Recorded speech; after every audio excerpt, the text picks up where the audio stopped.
Dios le bendiga a todos mis hermanos, a todos los presentes que se han dado cita para estar con nosotros en esta programación de Maná Celestial Podcast. Queremos bendecirle en el nombre del Señor, que el Señor les bendiga rica y abundantemente de parte de todo el equipo de Maná Celestial. Nos sentimos altamente honrados de que estén con nosotros hasta esta hora. Así que se presenta su querido hermano Félix Abad, dándole paso a nuestros hermanos que también estarán con ustedes. Tu hermana McNelly Willamo.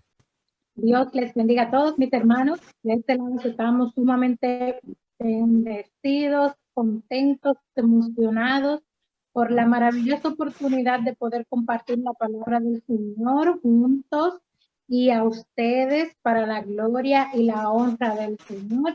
Esta noche tenemos un tema muy interesante que yo sé que va a ser de gran bendición para ustedes. Amén, así es.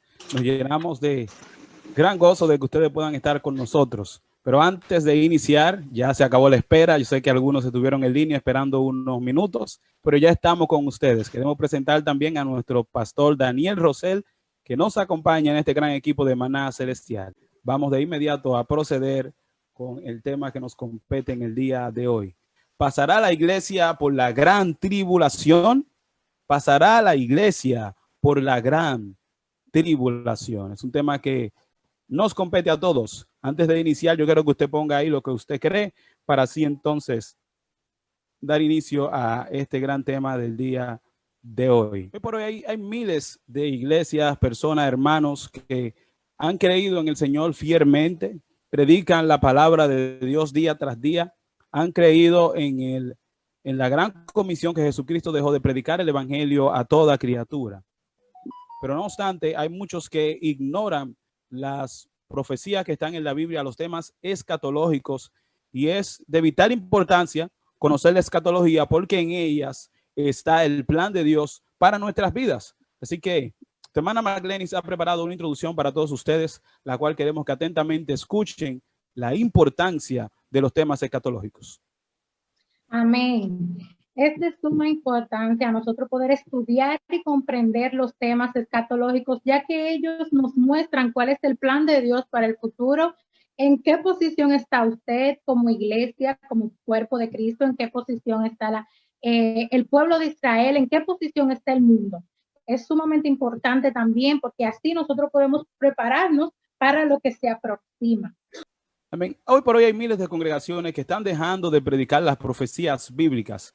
Por una razón o por otra, no sé por qué, ya no quieren profundizar, no quieren tocar estos temas. Hay muchos tabú, hay personas que si tú crees una cosa te amenazan prácticamente por decir lo que tú crees o dicen que tú estás creyendo algo que es incorrecto. Y recuerden que hay que respetar la creencia de los demás. Hay que respetar lo que usted con sus bases bíblicas ha creído, y la intención de este seminario bíblico es eso precisamente, tomar la Biblia, la palabra de Dios, tomar las bases bíblicas que avalan los diferentes puntos teológicos y escatológicos sobre lo que es la parucía, la segunda venida de nuestro Señor y Salvador Jesucristo. Hay muchos que miran con desprecio, con indiferencia, el plan de Dios para el mundo. Inclusive hay muchas denominaciones que creen que ya Jesucristo no vendrá, sino que el reino se establecerá ahora. Pero no, la Biblia nos dice, bienaventurado el que lee, el que oye, el que pone y guarda las palabras, las profecías escritas en este libro, porque el tiempo ciertamente está cerca. Pero hay que tener bien claro, hay que definir algunas cosas antes de poder decir si la iglesia pasa la gran tribulación, sí o no. Hay que definir verdaderamente, Marlenis, hay que definir los conceptos claves que vamos a tocar en el día de hoy. Así es. Así es. Y uno de los conceptos claves importantísimos para nosotros tomar en cuenta y que debemos entender perfectamente es qué es la iglesia de Cristo. Porque la pregunta de esta noche es, ¿pasará la iglesia por la gran tribulación? Pero ahora hay que saber qué es la iglesia. Entonces veamos la palabra iglesia en el idioma original del Nuevo Testamento, que es el griego. Entonces la palabra griega para iglesia es eclesía, la cual quiere decir congregación o asamblea llamada a salir. Congregación o asamblea llamada a salir. De modo que la iglesia, o sea, la eclesía, es la asamblea de todas las personas que han sido llamadas por Dios a salir del mundo. Si usted antes estaba en el mundo y usted ya no está en el mundo y usted aceptó el llamado de Dios, pues usted es la iglesia de Cristo. Entonces, la iglesia no es un edificio físico, es un grupo de personas, como nos dice Primera de Corintios, capítulo 1, verso 2, a la iglesia de Dios que está en Corinto, a los santificados en Cristo Jesús, los santos llamados.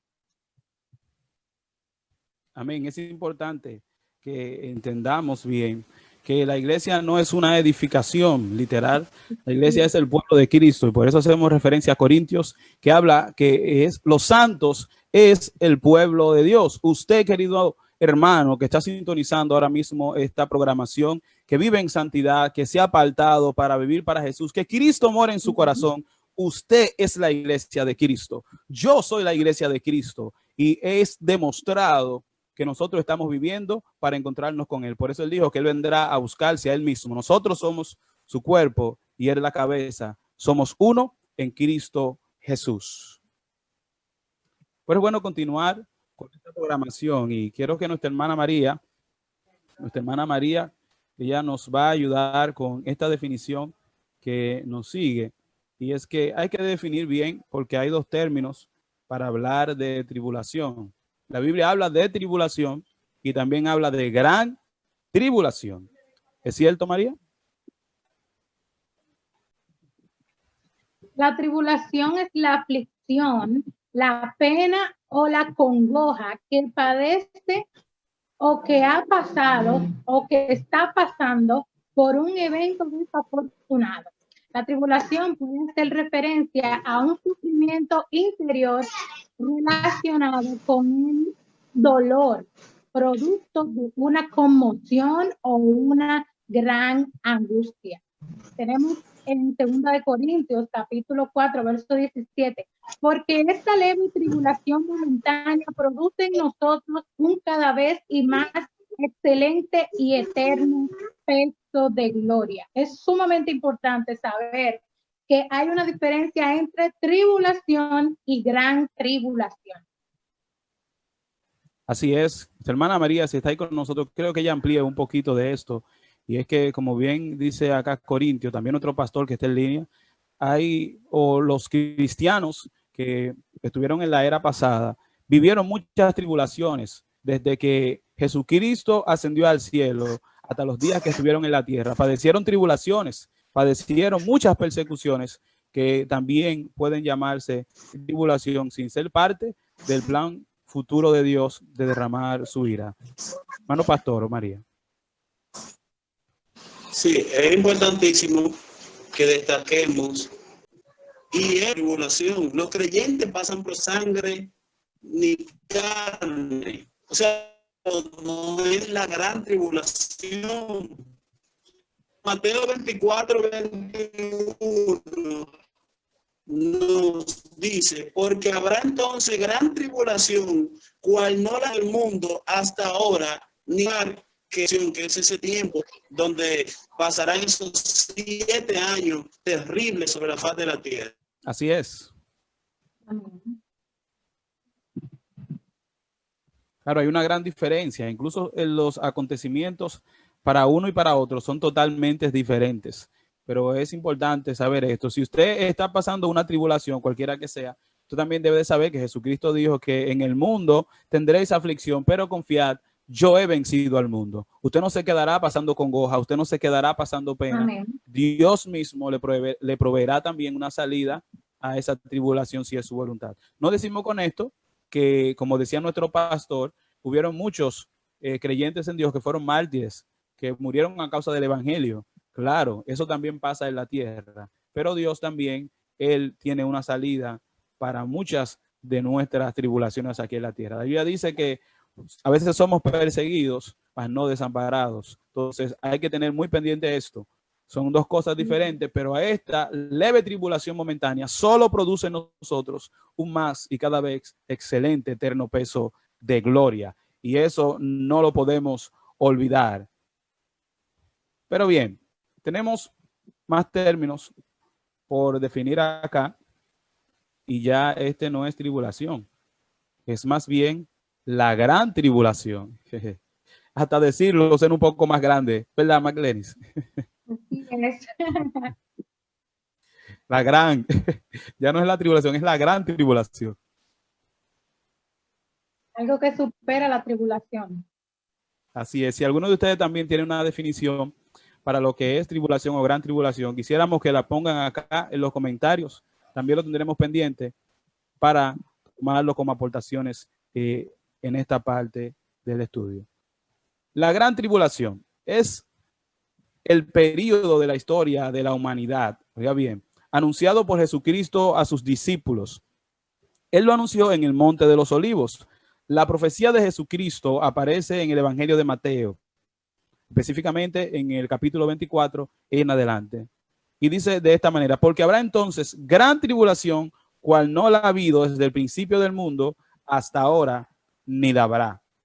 Aquí Jesús también está señalando que será un acontecimiento nunca antes visto. O sea que todo lo que dijimos que pasaron quizás los mártires, que pueda haber pasado usted, que puedo pasar yo, nada de esto se compara a esta profecía de la gran tribulación de la cual está hablando Mateo. Así es, Marlenis. Así es, así es. Es algo que va a ser fuera de serie, como nosotros decimos normalmente. Algo que va a superar lo que nosotros creemos por tribulación. Va a ser algo mucho mayor. Y es importante que podamos conocer estos conceptos. Y vale la redundancia que han habido periodos fuertes de tribulación para la humanidad. Podemos destacar este mismo que estamos viviendo en el día de hoy, que es una pandemia, que realmente muchas personas afligidos y muchas personas han muerto. ¿Nos escucha, pastor? Claro que sí. Solo una pregunta. ¿Es la pandemia parte de la gran tribulación? Ayúdenme ahí con esa respuesta. Pero pastor, usted no chancea a los más chiquitos. Wow. Así mismo, chanceo. Pero esta es una muy buena pregunta, porque desde que inició esta pandemia el año pasado en China, hay muchos comentarios, hay muchas personas que están diciendo y argumentando de que esto es parte de la gran tribulación, y es importante saber realmente y responder esta pregunta, si es esta pandemia parte de la gran tribulación. ¿Y qué dice usted, mi líder? Bueno, yo he visto incluso personas que han tomado una cita bíblica, me parece que de Jeremías, no recuerdo bien, que habla acerca de un proceso muy parecido al que estamos viviendo hoy. Hijo mío, entra y entra en tu aposento hasta que pase la indignación. Entonces, que hay personas que están haciendo alusión a esto, incluso con base bíblica, y algo muy tremendo, que hay mucha gente que está tratando esto, pero sin temor a equivocarme, puedo decir que esto no es para nada la gran tribulación. La gran tribulación, hay hechos muy congruentes y bíblicos que están bien definidos, están algunos con simbolismos, ¿verdad? Apocalípticos, y otros ya en Mateo 24 bien definido en cuanto a lo que va a acontecer. Esto podemos decir que es una catástrofe que, claro, ha afectado a toda la población. Es una tribulación, pero no es la gran tribulación. Ahora no sé qué dicen ustedes. Así es, totalmente de acuerdo con usted. Exactamente. Bueno, pues entonces vamos a continuar adelante, pero no sin antes preguntar qué usted cree de la pandemia. Ya nosotros dimos nuestro parecer, pero nos gustaría que usted también comente aquí qué usted cree sobre esta pandemia. Bien, la tribulación o gran tribulación. Aquí tenemos, hay muchas opiniones sobre este periodo, pero hay dos grandes pensamientos teológicos y movimientos también de investigación con respecto a lo que será la gran tribulación. Marlenis, por favor, ayúdame con lo siguiente. Una afirma que la gran tribulación será la manifestación de la ira de Dios contra el pueblo judío y el mundo por el rechazo de Cristo. Este es uno de los pensamientos que tienen más prominencia en cuanto a este tema. Y el otro es que será la ira de Satanás contra los santos por el rechazo del anticristo y la adhesión a Cristo. Pero nosotros, con la ayuda del Espíritu Santo y del Señor, hemos tratado de traer este tema estrictamente a la luz de la palabra. Y la Biblia contempla ambos aspectos. La gran tribulación manifestará la ira de Satanás contra Israel, como nos dice en Apocalipsis capítulo 12, del verso 12 al 17, y contra los santos, como está en Apocalipsis 13, 7. También la ira de Dios contra el mundo pecador, como está en Apocalipsis capítulo 16 completico, aun cuando esta manifestación no agota el derramamiento de la ira de Dios en este periodo. La Biblia afirma también que por sobre la ira de los hombres o la de Satanás está la ira de Dios. Aquí tenemos unas cuantas citas bíblicas, como Isaías capítulo 24, verso 1, Joel capítulo 1, verso 15, Apocalipsis 14, verso 7 y también el verso 19 y Apocalipsis 16, 7. Amén, así es importantísimo ahí y quiero decir algo brevísimo sobre eso, quizás para los que están en línea, ¿verdad? A veces el internet hace quizás feedback y es que los dos pensamientos dicen, hay personas que creen que la gran tribulación será únicamente la ira de Satanás sobre Israel. Hay personas que piensan eso. Hay otras personas que piensan que es la ira de Dios contra, ¿verdad?, los moradores del mundo, el pueblo pecador que ha rechazado a Jesucristo. Y también Israel, que ha negado recibir a Jesús, como bien lo vimos. Incluso ellos, como dice la Biblia, a él vino y ellos no le recibieron, y por lo que consigue a eso, que veremos más adelante, la gran tribulación, creen que es también la ira de Dios únicamente. Pero hemos llegado a la conclusión con la Biblia de que en ese periodo de la gran tribulación, como decía nuestra hermana McLenis, veremos la ira de Dios vertida en el mundo entero. El pastor tiene un comentario de eso muy terrible, porque él involucra ahí hasta el anticristo. Pastor, díganos un poco de eso. Los dos puntos de vista, de algún modo, tienen la razón. Dice el libro de Apocalipsis, el capítulo 3, he guardado la palabra de mi paciencia, yo también te guardaré de la hora de la prueba, que ha de venir. Ahí no solamente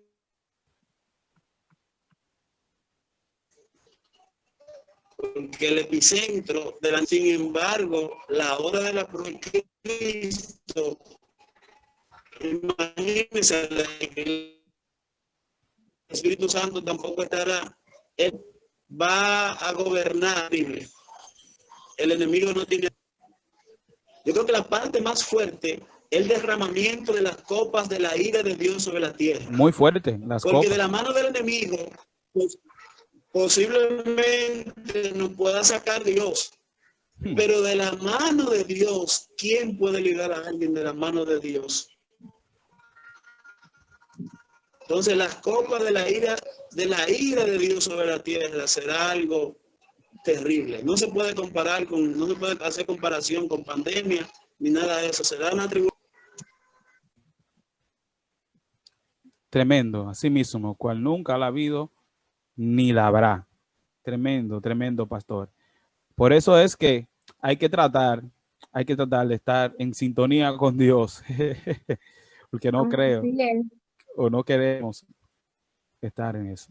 Ok, hemos llegado a la parte de las diferentes posturas tribulacionistas que existen. Y esta es la parte seria del asunto. Muchas personas ahí que están callados viendo el live, pero están esperando este momento. Las diferentes posturas tribulacionistas que existen al día de hoy. El pastor va a decir algo ahí. Hay una pregunta que es la que está en el tapete, señores. ¿Pasará la iglesia por la gran tribulación? Bueno, Esa es la pregunta clave. Y yo sé que las personas que están en línea están esperando el desarrollo de este material. así es, así es. María, si nos escucha, por favor, nos puedes ayudar con la lectura de estas posturas tribulacionistas. Vamos a ver. Buenas noches, mis hermanos. Dios les bendiga. Amén. De antemano quiero pedir excusa porque que ustedes saben, estamos en vivo y esto de internet y conectividad es un asunto. Pero nuestra es la victoria en el nombre de Jesús. Estas posturas tribulacionistas se dividen básicamente en tres. Están los que afirman lo que es la pretribulación o la postura pretribulacional. Está la postura mesotribulacional y la postura post-tribulacional.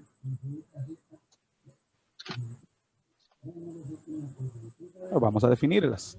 Bueno, la postura pretribulacional sostiene que la iglesia será arrebatada antes de la gran tribulación, la cual antecederá a la ira de Dios. Y la gracia y la iglesia no la sufrirá. Podemos ver esto, lo que dice en el libro de Apocalipsis, capítulo 3, versículo 10. Dice que la iglesia por haber guardado, ¿verdad?, la palabra del Señor, textualmente dice, por cuanto has guardado la palabra de mi paciencia, yo también te guardaré de la hora de la prueba que ha de sobrevenir sobre el mundo entero para probar a los que moran sobre la tierra. Eso dice Apocalipsis 3:10. Es inconcebible para esta posición que Dios permita que los redimidos pasen por la gran tribulación, que culminará con el derramamiento de la ira santa sobre la civilización pecadora. Podemos ver eso en Apocalipsis 15:1. Dice de la siguiente manera: vi en el cielo otra señal grande y admirable, 7 ángeles que tenían las 7 plagas postreras, porque en ellas se consuma la ira de Dios. Por ende, la gran tribulación es la ira de Dios, y los que creen en la postura pretribulacional no conciben que Dios derrame su ira sobre aquellos que Él ama, sobre la iglesia, sobre lo que la Biblia son denominados como sus hijos o como su esposa.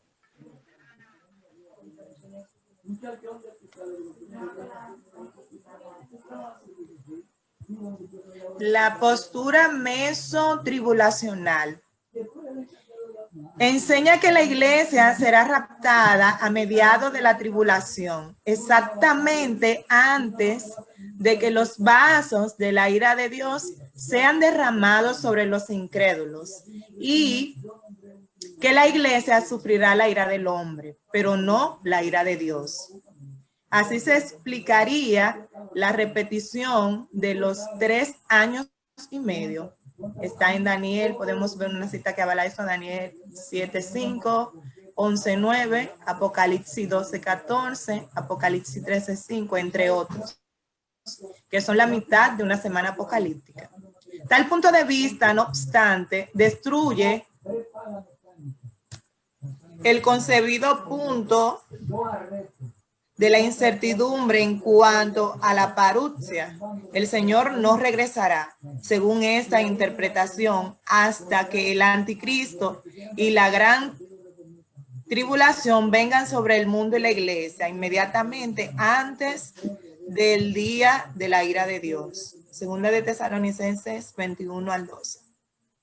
Sí, que aquí del 1 al nos 12. aclara, que nos dice claramente que dice: no vendrá sin que antes se manifieste, ¿verdad?, la apostasía y el hijo de pecado, haciendo referencia aquí a que la iglesia primero debe esperar que se manifieste aquel inicuo, como la Biblia lo describe. Pero también esta postura destruye lo que es la incertidumbre que habla la Biblia, de que nadie sabrá cuándo o en qué momento ha de venir el Señor Jesucristo.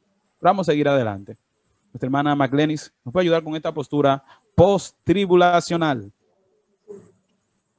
La post-tribulacionista identifica la gran tribulación como el día de la ira de Dios y afirma que la iglesia continuará en la tierra hasta la parusea, exactamente al final de la última era.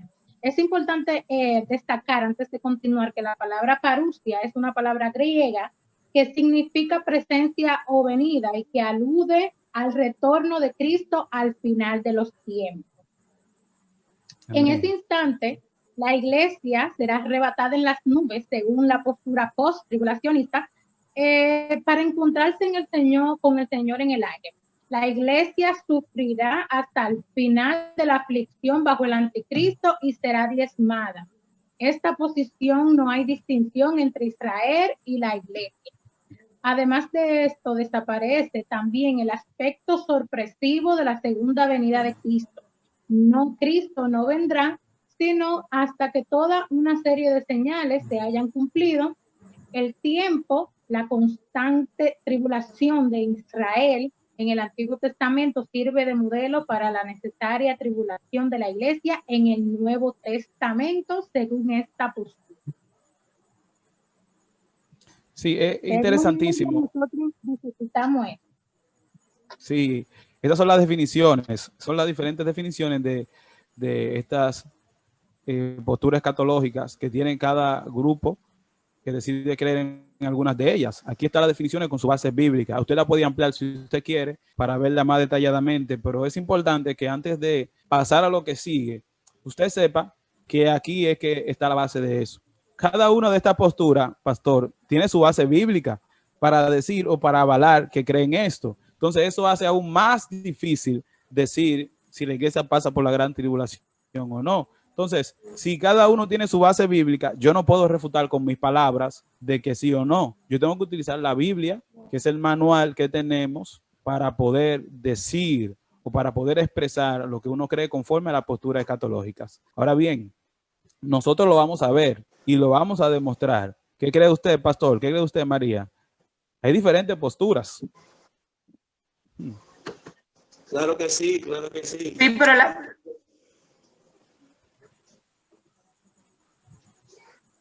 tribulación o no. Entonces, tiene la palabra, pastor. Oh, gracias, ilustre. Claro que sí, claro que sí. Y respetamos los puntos de vista de cada quien con mucha ética y de una manera, creo, sabia. Nosotros vamos a explicar por qué nosotros creemos lo que creemos. Nosotros entendemos que hay una libertad para usted interpretar las cosas, pero la Biblia es la opción más eficaz para nosotros poder interpretar cualquier teoría, cualquier punto de vista bíblico. Por tanto, con la ayuda del Señor vamos a continuar tratando estos puntos importantísimos. Aquí tenemos algunos puntos que tienen que ver con todas las posturas. Oiga bien, querido oyente. Estos puntos tienen que ver con todas las posturas. ¿Por qué con todas las posturas? Porque todas las posturas están avaladas en la Biblia. Nosotros vamos a desfragmentar esos versos que nosotros tomamos, que cada una de estas posturas utiliza para avalar lo que cree. Pero lo vamos a desfragmentar y lo vamos a aplicar a la realidad bíblica, a la realidad escatológica, y a ver entonces qué nos quiere decir la Biblia realmente en cuanto a la postura en torno a estos versos. Amén. Así que tenemos aquí unos cuantos que esperamos que usted lo disfrute, que usted pueda también opinar sobre ello. Así que de inmediato vamos a iniciar con esto. Puntos a analizar. Punto número 1. No existe ningún pasaje en el Antiguo Testamento, en el Nuevo Testamento, que diga que la iglesia pasará por la gran tribulación. Esto es de manera textual. Usted, ya lo que usted quiera decir, que es subjetivo, que es simbólico, eso es simbólico y es subjetivo. Pero lo que es literal no dice que la iglesia pasa por la gran tribulación. El número 2 es el periodo de la tribulación. Oiga bien, el periodo de la gran tribulación. También muchas personas, mayormente los que son pretribulacionistas, han avalado el verso de Jeremías 37 que a pesar de que aquí está hablando o Jeremías está hablando, haciendo alusión a lo que es el tiempo de cautiverio, han tomado este verso como un verso apocalíptico, como un verso de profecía. Dice que aquel tiempo, haciendo alusión al tiempo de angustia, el cual será un tiempo, un otro, según Jeremías, será tiempo de angustia para Jacob, haciendo referencia al pueblo de Israel únicamente, sin aludir a lo que es la iglesia. El número 3, si los hermanos que están en línea también quieren aportar, tienen la libertad. El número 3 dice, Gabriel le dijo a Daniel, 70 semanas están determinadas sobre tu pueblo, y el pueblo de Daniel es el judío, oiga bien, y sobre tu santa ciudad, la santa ciudad es Jerusalén. Daniel 9:24. No hay mención de la iglesia dentro de ese plan. ¿Por qué mencionamos esto? Y es que las 70 semanas se cumplen única y exclusivamente para el pueblo de Israel. En el único momento que la iglesia tiene, digamos así, lugar en ella es en el momento, en el espacio de la gracia. Esto es según lo que hemos detallado de las 70 semanas de Daniel, que veremos más adelante. Para que la iglesia esté dentro de ese plan, Jesucristo tuvo que insertar un periodo de gracia y se detiene las 70 semanas hasta que de nuevo continúe el plan con el pueblo de Israel. Pastor, ¿usted quería aportar algo acá?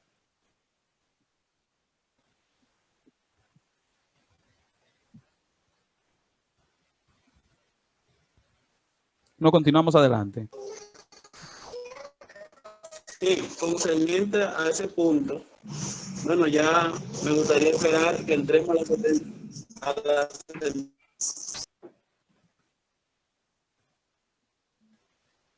Amén, claro. Sí, más adelante vamos a tratar las 70 semanas de Daniel y veremos esto bien detallado. Así que si usted está pensando irse, se va a perder de lo más bueno. Así que espere, que todavía hay palabra de Dios para usted. El punto número 4 es el siguiente.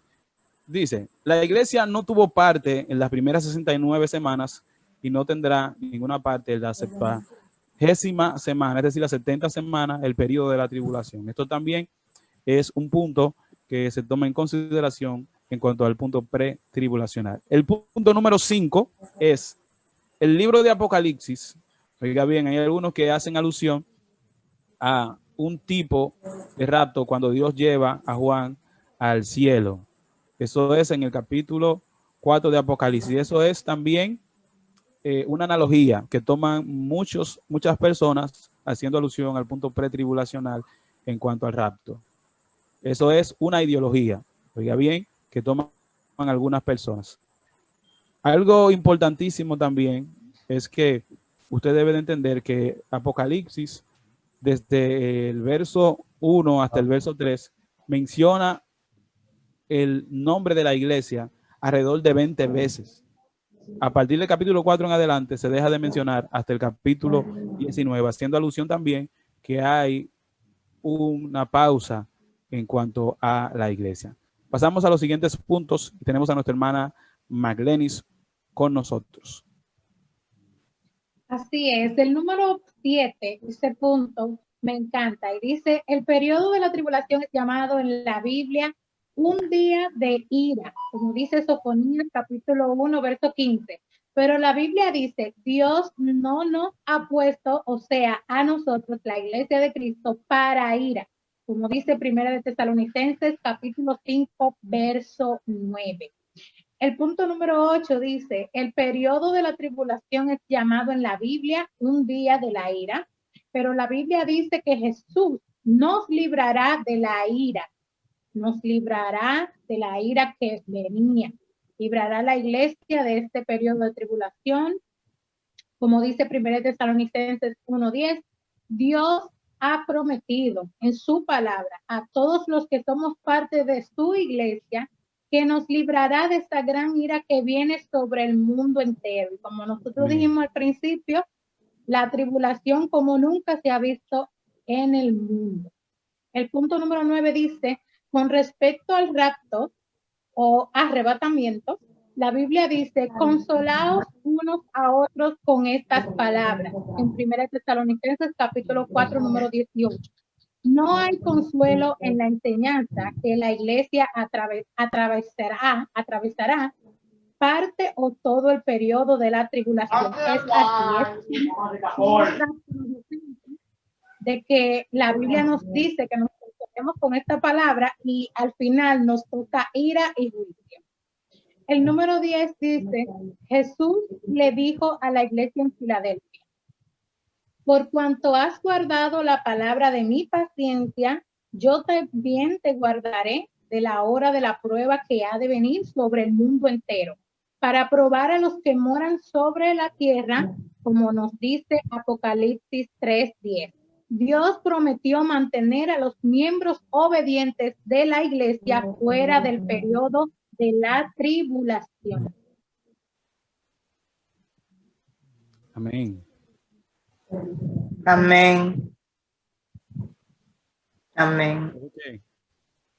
Las personas están activas, comentando, y eso nos llena de satisfacción.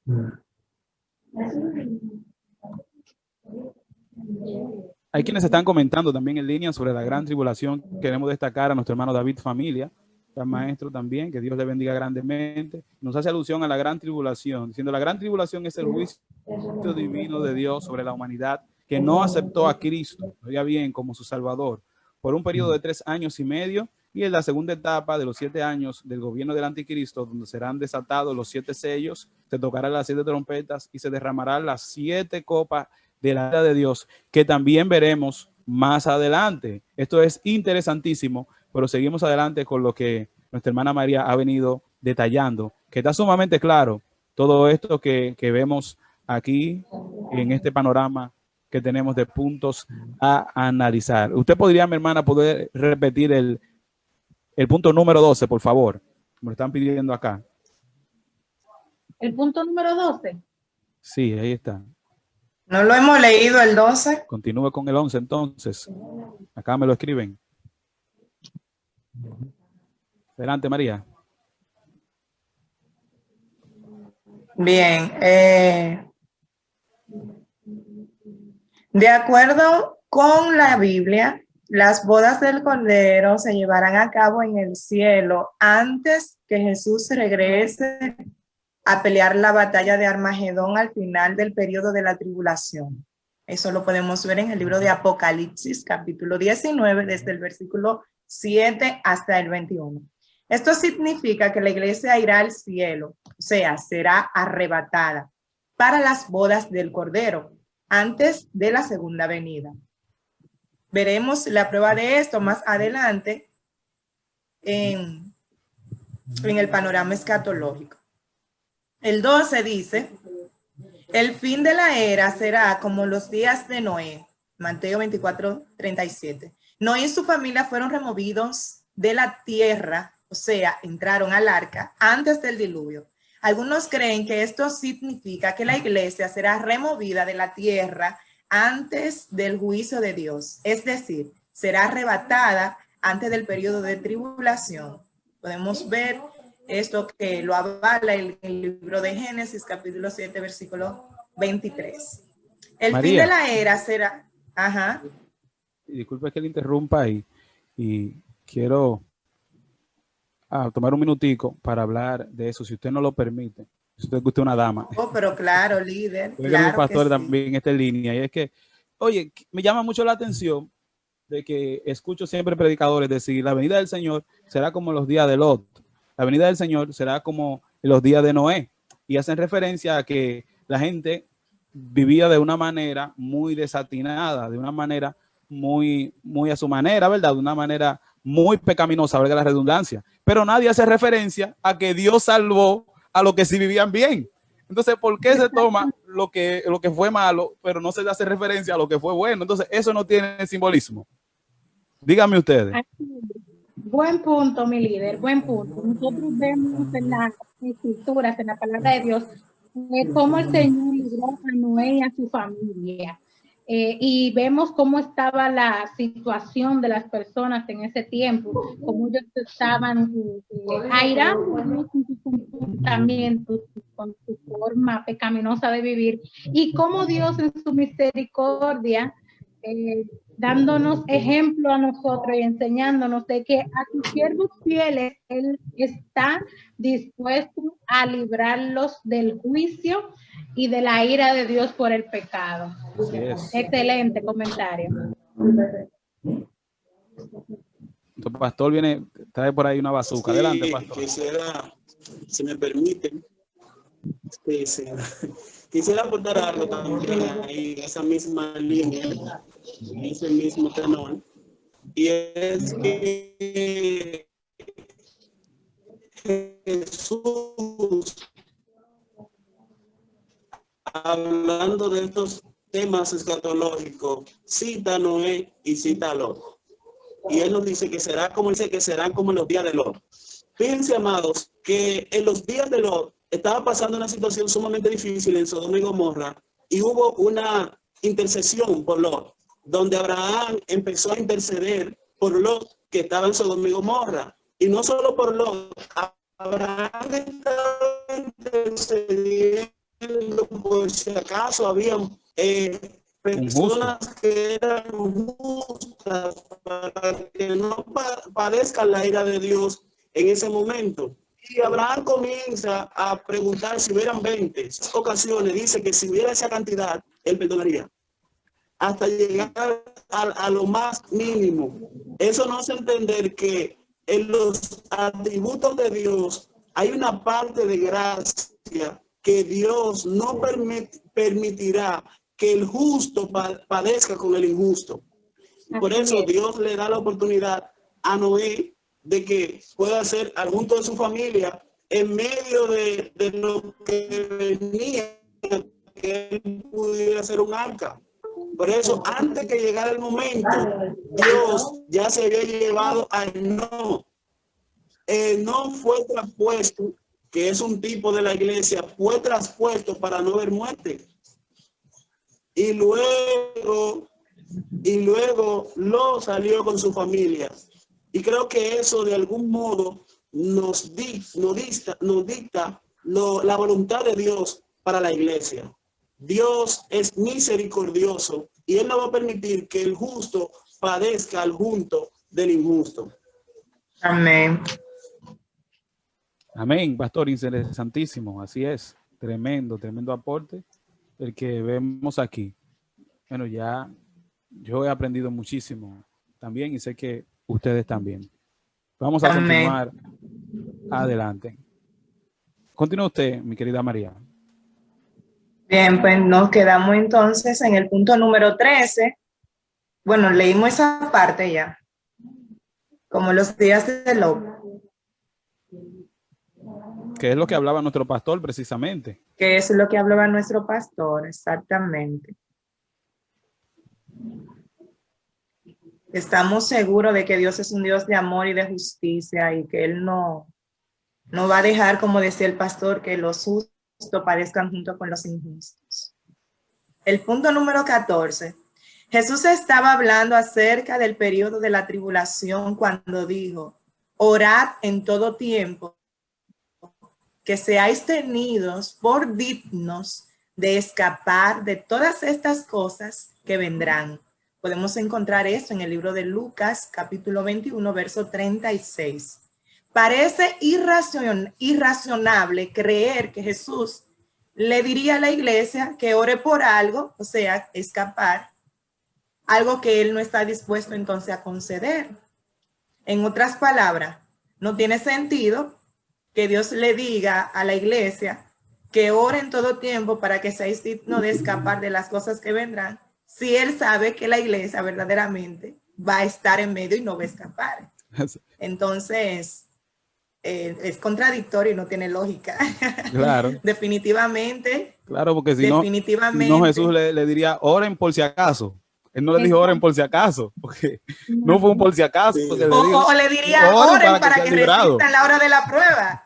¿Verdad? Podría haberle dicho oren para que resistan esa prueba que viene sobre ustedes, pero no. Él le dijo oren para que sean dignos de escapar de esas cosas que vendrán. Quiero también destacar nueva vez un aporte muy atinado en los comentarios, como hemos venido haciendo, Las personas que están aportando y tienen su aporte atinado, lo estamos compartiendo con los demás. Una vez nuestro querido hermano David dice lo siguiente, que al igual como nuestro pastor estaba definiendo, ¿verdad?, lo que Dios hizo con Lot y su familia, hizo con Noé y su familia, cuando iban a quemar a Jericó, igual pasó con Rahab, que por haber reconocido a Dios y por haber ayudado a aquellos hombres, también fue librada de lo que pasó luego en Jericó, que es muy, muy atinado conforme a lo que también estamos viendo en este punto. Importantísimo. Repita de nuevo, pastor.